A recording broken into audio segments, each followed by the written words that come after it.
తాకట్టులో ఉన్న బంగారాన్ని విడిపించి ఆ రోజు ఆన్లైన్ ధరకే కొంటుంది కొమ్మూరి గోల్డ్.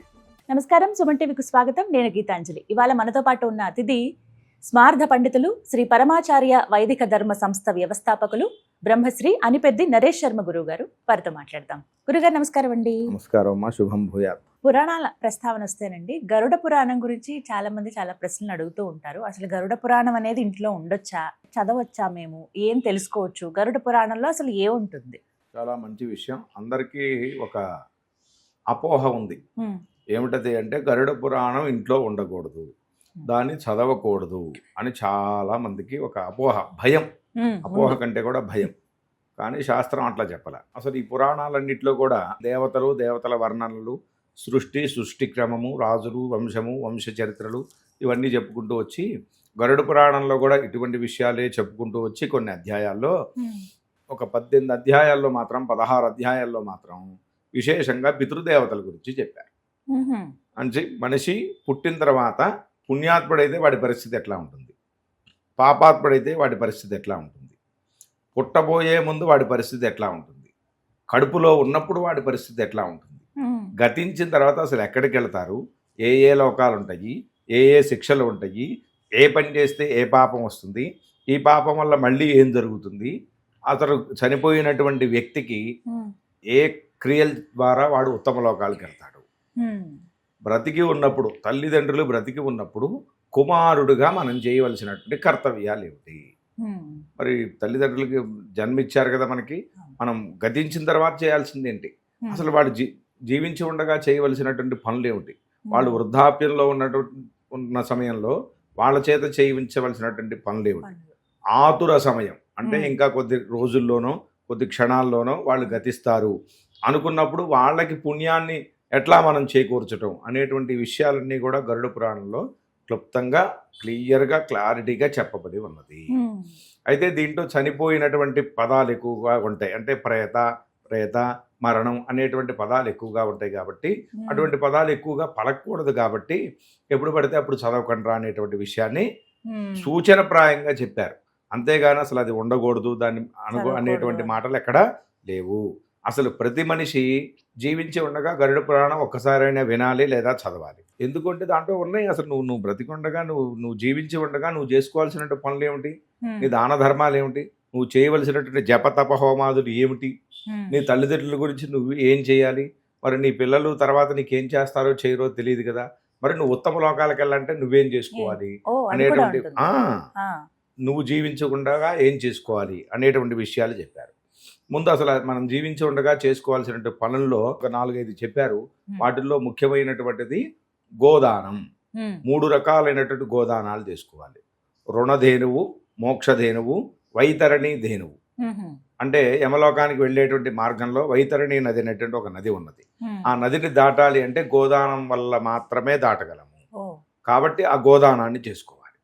ఆ తర్వాత ఈ మనుష్య జన్మ వచ్చినందుకు రుణాలన్నింటినీ పోగొట్టుకోండి. రుణాలంటే HDFC బ్యాంకులోను ఇవి కాదు, దేవ ఋషి పితృ రుణాలు. ఆ రుణాలు తీర్చుకోవడానికి ఒక ధేనువు, మోక్షధేనువు, మోక్షాన్ని పొందడం కోసం ఒక గోదానము. ఇట్లా 3 గోదానాలు మనం ప్రతి ఉండగా చేసుకోవాలి. కానీ వైతరణి గోదానాన్ని చనిపోయిన తర్వాత 12వ రోజు నాడు కొడుకులు చేస్తున్నారో చేయట్లేదో తెలియదు. కొంతమంది యథావిధిగా చేసేవాళ్ళు ఉన్నారు, మనం వాళ్ళనేం శంకించట్లేదు, వాళ్ళనేం మనం అనట్లేదు. చేయలేటువంటి వాళ్ళు ఉన్నారు, వాళ్ళు చెయ్యరు. మరి అక్కడికి వెళ్ళిన తర్వాత అక్కడ ఉన్నటువంటి ఆ వైతరణి నది దగ్గర ఉన్నటువంటి ఆ పడవని నడిపెట్టినటువంటి వాళ్ళు ఉంటారు కదా, వాళ్ళు అడుగుతారా, ఏమయ్యా నీకు దగ్గర ఏమన్నా పుణ్యం ఉంది అని అడుగుతారట. ఏం పుణ్యం అండి, నువ్వు గోదానం చేసుకున్నావా, నీ తరపున ఎవరైనా నీ కుమారులు కానీ, బంధువులు కానీ, మిత్రులు కానీ, స్నేహితులు కానీ ఈ కర్మకాండ చేసి నీకేమన్నా గోదానం చేశారా, పుణ్యాన్ని నీ అకౌంట్లో వేశారా, ఏం వేయలేదు. కాబట్టి ఈ నదిలో పడి నువ్వు మునిగి రావాల్సిందే అని చెప్తారట. నీ దగ్గర గోదానం ఉంటే పడవలో ఎక్కించుకొని తీసుకెళ్తాము. ఏమిటా వైతరణి అంటే వితరణేన సాతీర్యతే ఇది వైతరణి, దానము చేతనే దాటపడేటువంటిది వైతరణి.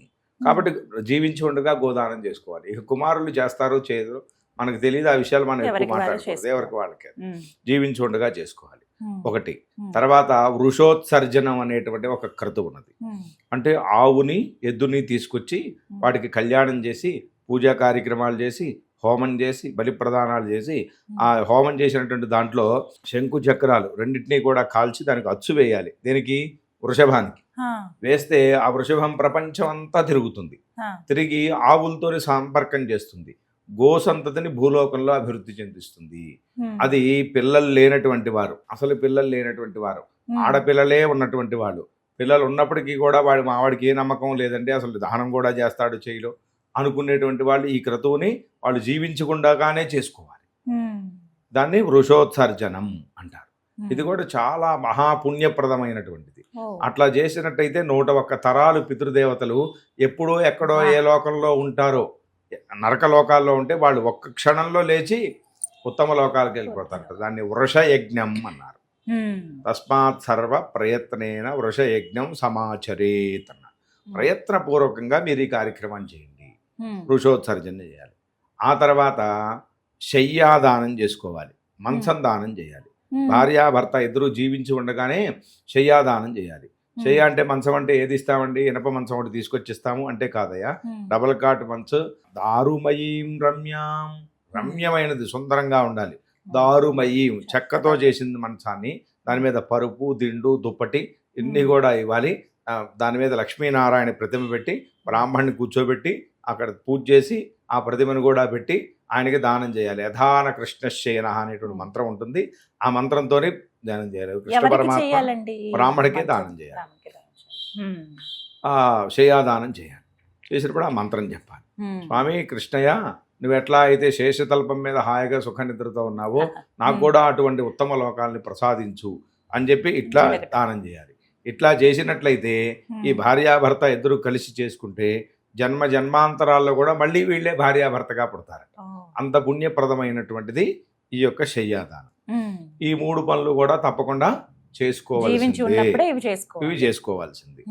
ఏష్టవ్యా బహవః పుత్రాః యద్యేకోపి గయాం వ్రజేత్ గౌరీ వివాహయేత్ కన్యాం నీలం వా వృషముత్సృజేత్. ఎక్కువ మంది సంతానం కావాలని కోరుకోవాలట. వాళ్ళు ఇటువంటి పనులు ఏదో ఒకటి చేసి పెడతారేమో మన కోసం, మనం ఉత్తమ లోకాలకు వెళతాము అని కోరుకోవాలట.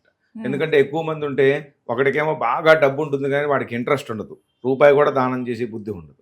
ఒకటికేమో బాగా ఇంట్రెస్ట్ ఉంటుంది కానీ డబ్బు ఉండదు. ఒకటికి ఇంట్రెస్ట్ ఉంటుంది, బుద్ధి ఉంటుంది కానీ వాడికి శరీరంలో ఓపిక ఉండదు. కూర్చుంటే లేవలేడు, లేస్తే కూర్చోలేడు. 10 మంది పట్టుకోవాలి వాడిని. కాబట్టి ఎక్కువ మంది ఉంటే ఎవడో ఒకటి దగ్గర డబ్బులు ఉంటుంది, ఒకటి దగ్గర ఓపిక ఉంటుంది, ఒకటి దగ్గర ఇంట్రెస్ట్ ఉంటుంది. మొత్తం 3 కలిపి ఈ పుణ్యప్రదాలు చేస్తారు. దాని ద్వారా మనము మన పితృదేవతలు కూడా తరిస్తారు. ఇటువంటి విషయాలన్నీ కూడా గరుడ పురాణంలో చెప్పబడి ఉన్నాయి. కాబట్టి ప్రతి ఒక్కళ్ళు జీవించి ఉండగా గరుడ పురాణంలో ఉన్నటువంటి విషయాలన్నీ తెలుసుకొని ఏది చేయాలి ఏది చేయకూడదు అనేటువంటి వివరాలన్నింటినీ కూడా తెలుసుకున్నట్లయితే మానవ జన్మని సుకృతవంతులను చేసుకుంటాము. చాలా చక్కగా వివరించారు గురుగారు. ధన్యవాదాలు.